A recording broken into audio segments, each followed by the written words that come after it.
Rude. I have not been outside in years. I wasn't sure how many actually, because I didn't keep track from the beginning. I didn't realize I'd need to. But my dresses had been replaced many times, at least 6 or 7, and I could tell I'd become taller. The top of my head didn't reach the bottom of my window when I came here. I could see the sky, and nothing else. Blue sky some days, gray sky most. Then I could see out only if I stood on my toes. But finally, at 17, I could see out easily. The birds, which are often below me, and the clouds above, and the tall green forest with miles and miles of trees. But no one could see me. My window was high, high above the ground, and no one ever came this far, no one but Mama. Mama wasn't my real mother. I knew that, but it felt better to call her Mama. My real mother was killed when I was a baby, murdered like the woman in white or Rebecca, people in books I'd read. And the person who killed her might come back for me. That was why Mama spirited me away in the night and brought me here, to protect me. Mama promised when my real mother's killer was found, she would let me go into the world, but only when I might go without fear. That was also why she cut my hair. When I was little, I came here. I had beautiful, wavy, spun gold princess hair. Mama would sit up every night brushing it, 100 strokes, then braid it into 2 long, shiny braids that ran down my back like a train going nowhere. This was our nightly ritual, and I loved it. I knew that my hair was special, and that I was special because of it.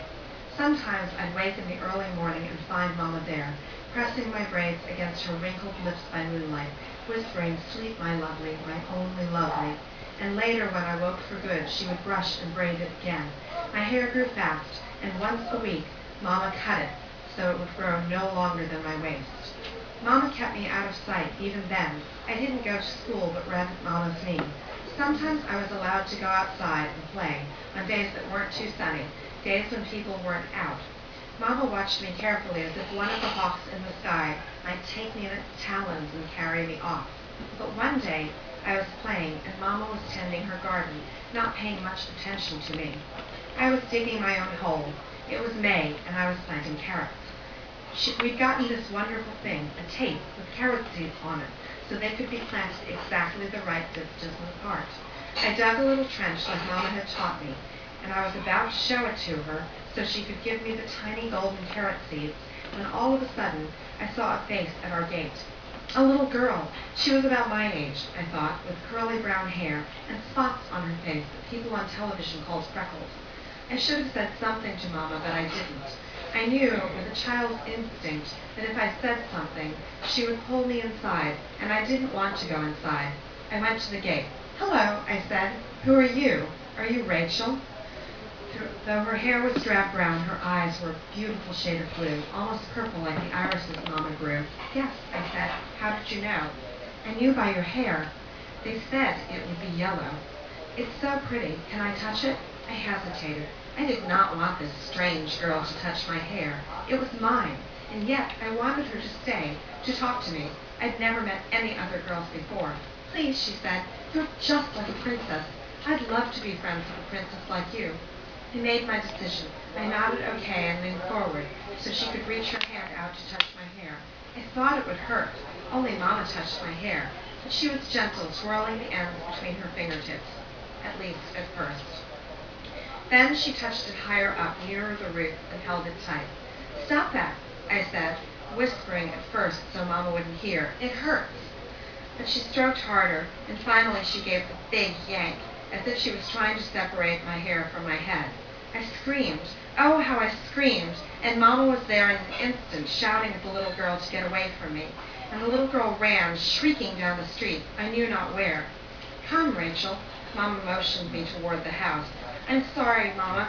I was crying, scared of the little girl who had pulled my hair, but also scared of Mama's sudden anger. It was just a little girl. Mama didn't say anything, so I thought it was okay. But that night she didn't brush my hair or braid it. She left it down, and I could barely go to sleep with my hair crawling around like ants and spiders.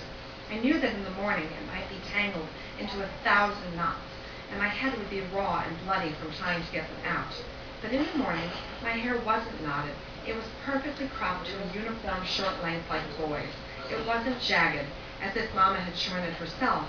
Rather, it looked perfectly neat and perfectly ugly. Since that day, Mama never brushed my hair with her special brush. When I asked, she said it was lost. My hair grew back again, but not as fast as before.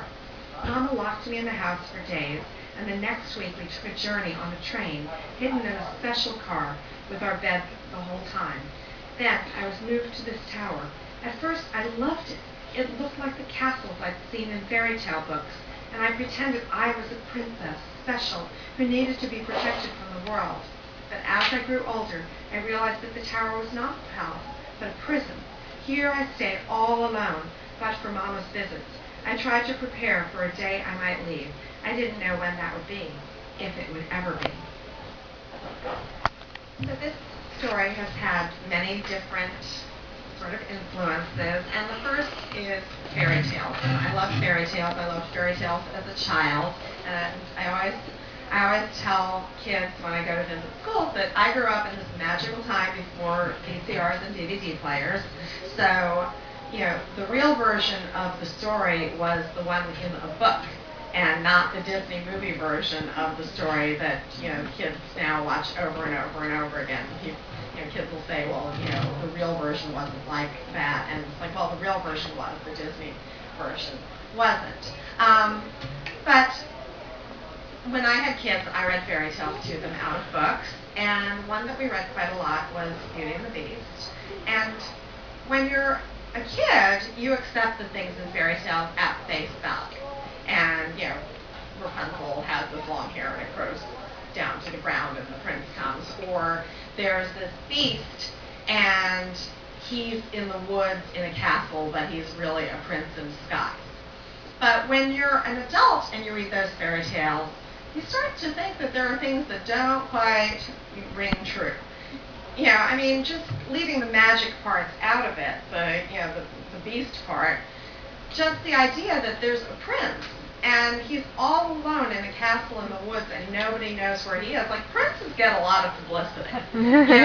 If one of those princes in England got turned into a beast, people would know about it. And also, princes have families. So, you don't usually see a prince without, his parents and or siblings and grandparents and a whole bunch of security guards and stuff like that. So this prince was trapped in the woods all by himself, and was his family ashamed that he was a beast? And then they moved him to like some sub-castle, like the Balmoral Castle as opposed to the Buckingham Palace Castle. So that really interested me. And then Beauty also, the whole part of the story, and again, they fixed this in the Disney version, but in the real version of Beauty and the Beast, Beauty's father just takes her to live with the Beast because he's going to be killed by the Beast if he doesn't bring his daughter.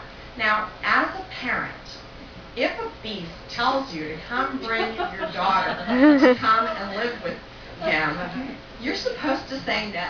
No, I'm, just kill me, and I'm not going to bring you my daughter to come and live with you. So to me, Beauty and the Beast was the story of two kids with really bad parents who found each other. And so that was the story I set off to write. And sometimes people, reviewers or librarians will say, well, why do you have books with, such bad parents? And, if the kids all had wonderful parents who solved everything, there wouldn't be any books. I just don't write books about those kids because, I'm sure that they're busy, getting into Harvard or whatever. And, I'm not writing about those kids. I'm writing about the kids whose parents aren't around or aren't fixing things or are flaky or whatever. And, so I wrote that version of Beauty and the Beast, and then I started thinking I should write, because I had written realistic fiction up until then. But I really hate when you go to look for another book by an author whose first book you liked, and you see these other books, and they're all completely different from the book you liked. Like you liked this mystery, and then everything else the author wrote was a romance novel or something like that. So I thought, well, I should write another fairy tale. So the next one I wrote was A Kiss in Time, and it was Sleeping Beauty, also in a modern setting. And if you look at Sleeping Beauty, again, Sleeping Beauty sleeps for 100 years, and then this guy kisses her and wakes her up, and they lived happily ever after. Okay, really? like, if you slept for 100 years, you would be really freaked out when you woke up. Like, 100 years ago is like the movie Titanic was, took place in 1912. That's what it looked like 100 years ago.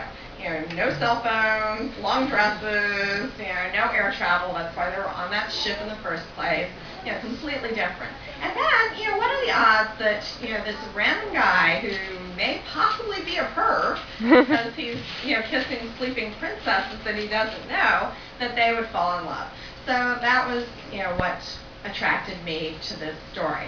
Now, up until I wrote Beasley, I wrote realistic fiction, and I wrote stories about, things like dating violence or school bombings or, AIDS, stuff like that. And I feel a lot of people who liked those books will say, well, why don't you write books like that anymore? But I think that I do, and I'm really kind of attracted to the real life issues that I can kind of put into the fairy tale setting.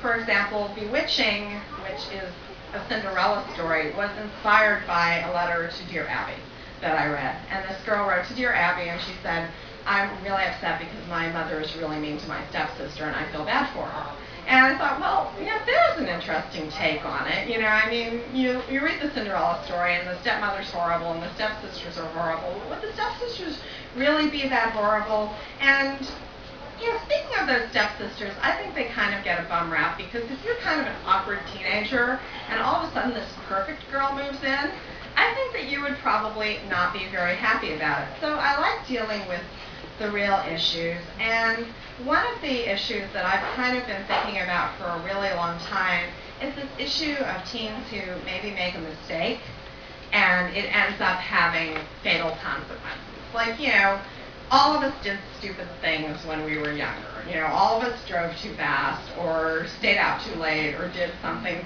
stupid when we were younger. And for the most part, we were fortunate that whatever we did didn't have any kind of really fatal consequences. But for some kids, it did. And one of the things that started me thinking of this was that, many years ago at this point in Pinecrest, there was a girl who was killed in a drunk driving accident by a car full of teenagers, and and they were all drunk and they ran into this girl. And we all know who the driver was. The driver was arrested and I think eventually deported after she was forced to go speak at tons of schools about what she'd done and hope that teenagers would see themselves in her story and not do what she did. But I always thought about the passengers who, in a way, were almost equally culpable. They were just as drunk as the driver, and they did nothing to stop her. They didn't say, oh, it's not that bad, we should just stay home and not go out driving. So I thought about that, and I thought about how something like that would change your life. And since then, I've seen other incidents like that. There was a girl at my daughter's school who was killed by her father, and she apparently was being abused by her father, and she had told several friends about it. And the friends, I don't know whether they told their parents or not, but basically it didn't end up going any further than that. And maybe if somebody had told a teacher or a police officer or something like that, those girls would still be alive.